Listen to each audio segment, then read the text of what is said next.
Assalamualaikum warahmatullahi wabarakatuh. Alhamdulillah, thumma salatan wa salaman ala rasulillahi wa ba'd.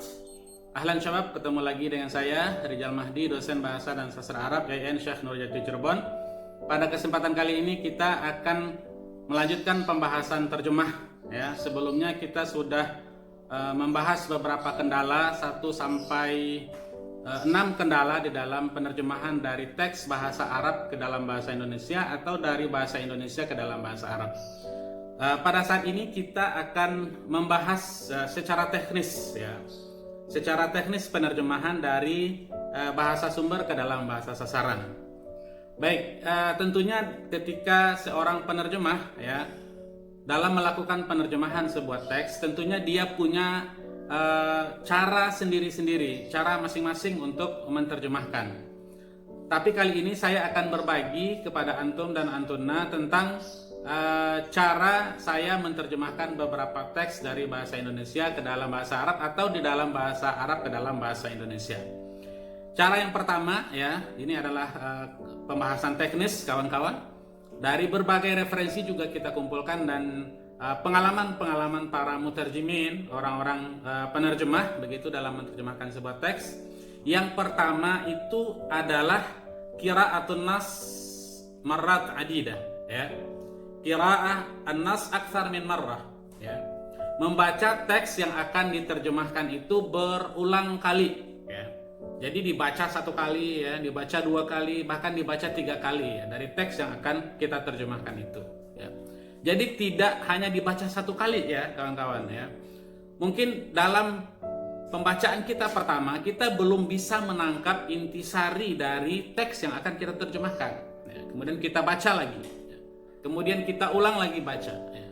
Kemudian kita baca lagi ya.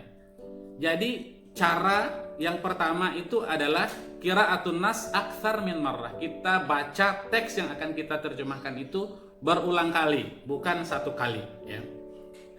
Oke, yang kedua, setelah kita memahami teks betul-betul ya, teks yang akan kita terjemahkan ke dalam bahasa sasaran itu, kita sudah pahami maksudnya, kita sudah pahami detail maknanya ya. Baru yang kedua kita masuk kepada cara yang kedua, yaitu marhalatut ta'bir ya. Cara mengungkapkan ya.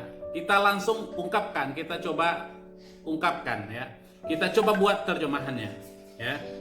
Kita buat terjemahan takbir dari teks yang ada ya. Kita coba ungkapkan apa yang ada dengan bahasa sasaran tentunya ya. Dari Arab ke Indonesia ya, berarti kita coba buat bahasa Indonesianya. Atau sebaliknya, kita buat misalnya bahasa Arabnya kalau seandainya teksnya itu dalam bahasa Indonesia. Oke. Ketika kita menerjemahkan itu ya kawan-kawan, saya punya tips sendiri ya. Saya punya tips sendiri bahwa teks yang ada ya, 2 teks itu kita munculkan dalam 1 layar ya. Ada teks Arabnya, kemudian ada teks Indonesianya yang akan kita buat ya. Jadi kita buat di dalam layar itu kita bagi 2 kolom ya. Ini bahasa sumber, ini bahasa sasaran ya. Jadi kita tahu nanti ya sumbernya apa, kemudian bahasa hasil terjemahannya seperti apa. Oke, kita coba buat ya marhalatut ta'bir, kita coba ungkapkan, kita coba alih bahasakan ya. Dari pemahaman yang sudah kita pahami dari bermacam-macam bacaan yang sudah kita baca tadi. Kita sudah baca ulang, kemudian kita coba terjemahkan ya. Kemudian yang ketiga baru marhalatul murajaah ya. Marhalat al-murajaah, kita cek ulang ya terjemahan kita ya. Jadi kalau di dalam 1 teks itu, di dalam 1 layar itu sudah ada teks Arabnya, sudah ada juga teks Inggrisnya atau teks Indonesianya misalnya, tergantung bahasa ke bahasa apa yang akan kita terjemahkan, kita murajaah lagi ya. Kita coba cek ulang ya. Kita coba cek ulang hasil terjemahan kita. Kita coba komparasi antara teks dan bahasa sumber dengan bahasa sasarannya ya, kira-kira seperti itu. Kita coba cocokkan antara teks yang sudah kita terjemahkan dengan teks aslinya ya. Oke, baru nanti setelah itu marhalah muqaranah at-tarjamah bin nassil asli ya. Baru kita coba komparasi, kita bandingkan antara teks Indonesia dengan teks Arab atau teks Inggris dengan teks Indonesianya. Kemudian setelah itu baru yang terakhir adalah marhalatun naqdi tarjamah, ya. Kita coba koreksi, ya. Naqd, ya. Kita coba kritisi terjemahan kita, ya. Jadi ketika sudah ada terjemahannya, ya, bahasa sasarannya, kita komparasi tadi, kita bandingkan antara teks Arab dengan teks Indonesia misalnya, kalau kita terjemahkan ke dalam bahasa Indonesia. Yang terakhir itu adalah kita coba kritisi terjemahan kita, ya, naqdu tarjamah, ya. Karena kita paham betul dari beberapa teori yang sebelumnya sudah kita bahas bahwa terjemahan yang ideal itu, ya, itu sebenarnya sangat sulit, ya, sangat sulit sekali kita bandingkan, karena terjemahan itu adalah karya orang, ya kan, bukan teks asli begitu. Jadi ketika kita coba kritisi terjemahan kita, ya, gini, oh kayaknya ini kurang bagus nih terjemahannya, ya, mungkin kosakata ini mungkin kurang tepat misalnya.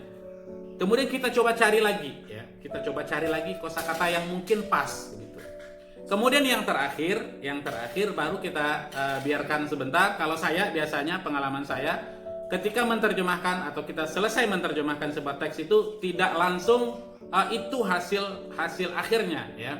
Biasanya saya tinggal dulu misalnya setengah jam misalnya.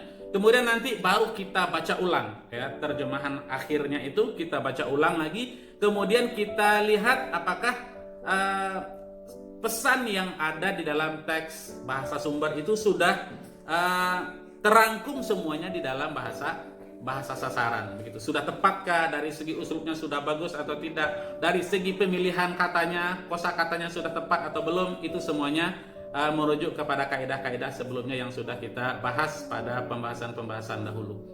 Ya. Demikian kawan-kawan pembahasan ini, mudah-mudahan bermanfaat. Aku qouli hadza wa astaghfirullah li wa lakum wa lisairil muslimina min kulli dzamb. Assalamualaikum warahmatullahi wabarakatuh.